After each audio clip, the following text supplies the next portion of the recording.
बोले नंदनंदन भगवान की जय। आप सभी का मंगल हो। और द्रौपदी के पूर्व जन्म की कथा भाग का दूसरा भाग, मेधा तिथि की वह कन्या अब अकेली रह करके उसी निर्जन वन में रहने लगी और अपने जप और तप आदि के साथ में भगवान का कथन चिंतन पूजन करने लगी। एक दिन की बात है, वह कन्या बहुत दुखी रह करके निर्जन वन में रहती और भगवान से प्रार्थना करती रहती कि प्रभु, कौन सा मेरा दुर्भाग्य था पूर्व जन्म का, जो मैं पिता का सुख भोग पाई, ना माता का सुख भोग पाई, ना मेरे भाई बहन कोई हैं। हे प्रभु, मुझे आर्त पर, हे आर्तपरायण, आप करुणा क्यों नहीं करते। एक दिन कन्या रुदन करती हुई इस तरह की विनती कर रही थी। उसी समय क्रोधियों के भी सम्राट अति क्रोधी दुर्वासा जी ऋषि उस आश्रम में पधार गए। एक बात बतलावें, जब भगवान से सीधी प्रार्थना हमारी जुड़ जाती है तो आप उसका परिणाम कैसे माने। आपके घर में कोई आपका अभीष्ट मित्र आ जावे, या कोई संत आ जावे, गुरुजी आ जावे, तब यह संत तुल्य कोई श्रेष्ठ जन आ जावे, आप जानना कि भगवान की कृपा हम पर हो गई है, हमारे कुछ पातक तो अवश्य कम हो जाएंगे। अति क्रोधी दुर्वासा जी, जो स्वयं अनुसुईया माता के लाडले पुत्र हैं और स्वयं साक्षात भगवान शंकर का ही अवतार हैं, आश्रम में आए। आश्रम में आते उन महर्षि को देख करके कन्या दौड़ी और जल भर के ले आई। दुर्वासा ऋषि को सुंदर आसन पर बैठाया, उनके पाद प्रक्षालन किए और उनकी चरण वंदना करते हुए षोडशोपचार से उनका पूजन किया और फिर कंदमूल फल का स्वल्पाहार देकर, जल देकर परिक्रमा करके साष्टांग दंडवत की। तब दुर्वासा जी कुछ प्रसन्न हो गए। तब दुर्वासा जी ने पूछा, बेटा, तुम्हारे पिताजी मेरे मित्र थे और मैंने जब उनका समाचार जाना तो मैं बद्रीनाथ नरनारायण के दर्शन के लिए जा रहा था। मैंने सोचा अवश्य तुमसे मिलता हुआ चलूं। तब कन्या रुदन करते हुए कहने लगी कि हे भगवान, आप तो सब जानते ही हैं, किंतु मैं क्या करूं कि मुझे कष्ट के अतिरिक्त कुछ नहीं है। मेरा इस संसार में कोई है ही नहीं। माता तो मुझे जन्म देते ही छोड़ के चली गई और पिता भी परमात्मा को प्यारे हो गए। हे भगवान, आप मेरे गुरु भी हैं, आप मेरे पिता भी हैं, आप ही मुझे कुछ बतलाएं कि मैं क्या करूं जिससे मेरा कल्याण हो और मुझे पति की प्राप्ति हो। ऐसा कहते हुए कन्या ने 5 बार पति पति कहा कि मुझे पति की प्राप्ति हो, मुझे पति की प्राप्ति हो। तब दुर्वासा जी कहने लगे कि हे बालिके, मेरी बात को तू ध्यान से सुन और आज से 3 माह बाद तृतीय मास व्यतीत हो जाने पर अधिक मास आएगा, पुरुषोत्तम मास। तू उस पुरुषोत्तम मास में श्री हरि कृष्ण की वंदना करना और तू 1 मास तक व्रत रखना। और हे बच्ची, प्रातः काल ब्रह्ममुहूर्त में उठ करके स्नान आदि से निवृत्ति कर सूर्य को अर्घ उपासना करना, सूर्याय नमः मंत्र का जप करना, ओम नमो भगवते वासुदेवाय मंत्र का जप करना, एक समय व्रत करना और यदि 1 माह तक व्रत कर ले तो अति उत्तम। तो कंद मूल का आहार लेकर के व्रत रखना। इसमें धर्म शास्त्रों का श्रवण करना, धर्म शास्त्रों का आचरण करना, धर्म पूर्वक रहना। इससे तुझे अवश्य तेरे पूर्व के पाप नष्ट हो जाएंगे और तुझे उत्तम पति की प्राप्ति होगी। इतनी बात सुनकर के वह कन्या जो है रुष्ट सी होती हुई उन क्रोध के महाधीश दुर्वासा जी से विपरीत वाक्य कहने लगी हे महात्मन, आप मेरे पिता के मित्र हैं, इसके बाद भी मुझको विपरीत ज्ञान देते हैं। आपको ऐसा कहते हुए लज्जा नहीं आती? आप कहते हैं कि मैं पुरुषोत्तम मास की वंदना करूं। सर्वविदित है कि वह मास निंदनीय है, वह मलमास है, और आप मुझे मलमास की वंदना करने की आज्ञा करते हैं। इतनी बात जब कन्या की सुनी तो दुर्वासा जी क्रोध से कांपने लगे। उनका पूरा शरीर कंपायमान हो गया।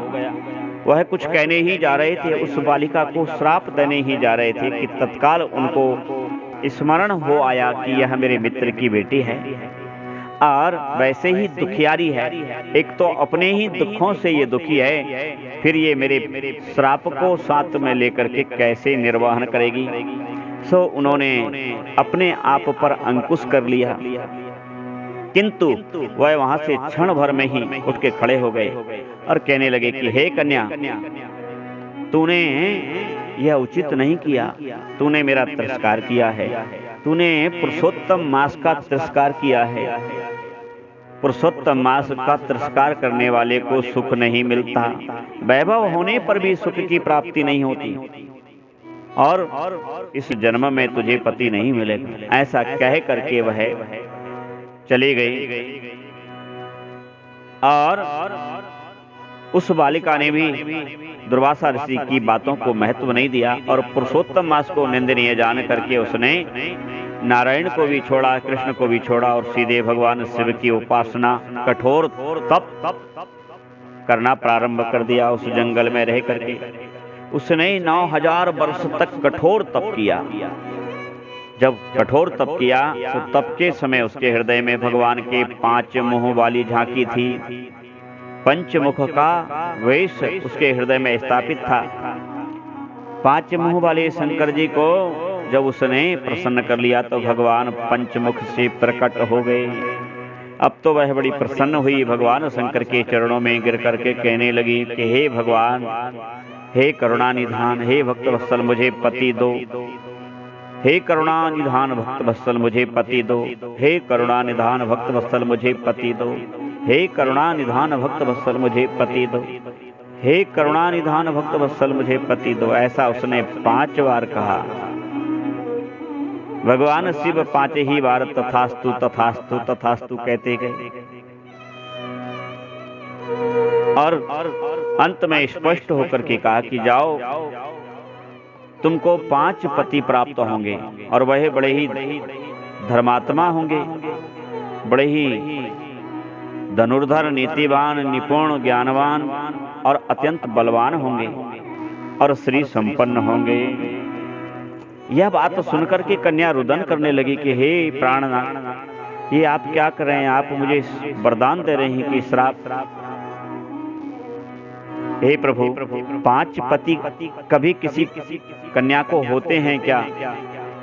इसके विपरीत ये तो अभी तक सुना गया है कि एक पुरुष की 5 पत्नी तो होती हैं, किंतु किसी स्त्री के 5 पति, हाँ, ये तो अत्यंत लोक निंदनीय और नरकगामिता का कारण है। वह कन्या कुछ अपने प्रारब्ध के कारण, कुछ अपने कर्म के कारण, कुछ एकांत में रहते रहते हठी होने के कारण भगवान शिव का भी अपमान करने लगी और भगवान शिव से बोली कि आपको लज्जा नहीं लगती जो आप मुझे इस तरह की वरदान वाणी कह रहे हैं? आपको लाज नहीं आती? भगवान शिव इससे क्षुब्ध हो गए और भगवान शिव ने कहा कि हे बालिके, हट मत करो, जो तुमसे कह दिया है ऐसा ही होगा। उसने कहा लेकिन ऐसा हुआ क्यों? मेरे तप में कोई त्रुटि है? तब भगवान ने कहा, तब भोलेनाथ कहने लगे कि हे कन्या, तुमने मेरे अति प्रिय दुर्वासा का तिरस्कार किया और पुरुषोत्तम मास का भी 5 बार तिरस्कार किया। उस दोष के कारण तुमको इस जन्म में तो पति मिलेगा ही नहीं, किंतु तुमको अगले जन्म में पति मिलेंगे और तुमने 5 बार पति की याचना की, इसलिए तुमको 5 पति मिलेंगे। हे धीरे, तुमने 5 बार दुर्वासा जी का अपमान किया, इसलिए तुमको 5 पति मिलेंगे और तुम अयोनिजा होकर के उत्पन्न होगी। तुम यज्ञ की अग्नि से प्रकट होकर के और 5 पतियों का वर्ण करोगी। इस प्रकार कहकर के भगवान शंकर अंतर ध्यान हो गए। और जब उसने ऐसा श्राप सुना तो कन्या ने भी अपना देह वहीं छोड़ दिया और दूसरे जन्म में भगवान आनंद कंद श्री कृष्ण युधिष्ठिर महाराज को कथा सुना रहे हैं। यहाँ बद्रीनाथ धाम में नर नारायण में स्वयं भगवान नारायण नारद जी को कथा सुना रहे हैं और यहाँ नैमिषारण्य में स्वयं सूत जी महाराज समस्त ऋषियों को कथा सुना रहे हैं। यहाँ काम्य वन में भगवान कृष्ण पांडवों को कथा सुना रहे हैं। भगवान कृष्ण कहने लगे कि हे युधिष्ठिर, यही मेधातिथि की वह कन्या द्रौपदी होकर के आई है और आप 5 पति इसके हुए। इसने पूर्व में मलमास का अपमान किया था, इस कारण इसको ये श्राप भी और भगवान की तपस्या करने से वरदान भी प्राप्त हुआ, जिसके कारण यह द्रौपदी बनी और आप 5 उनके पति बने।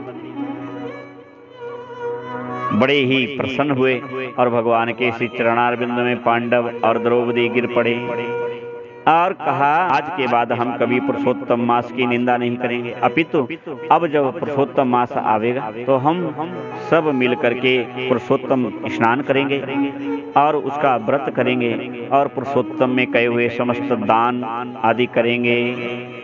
ऐसी महिमा पुरुषोत्तम मास की है। बोलिए पुरुषोत्तम भगवान की जय। कृष्ण गोविंद हरे मुरारे, हे नाथ नारायण वासुदेव।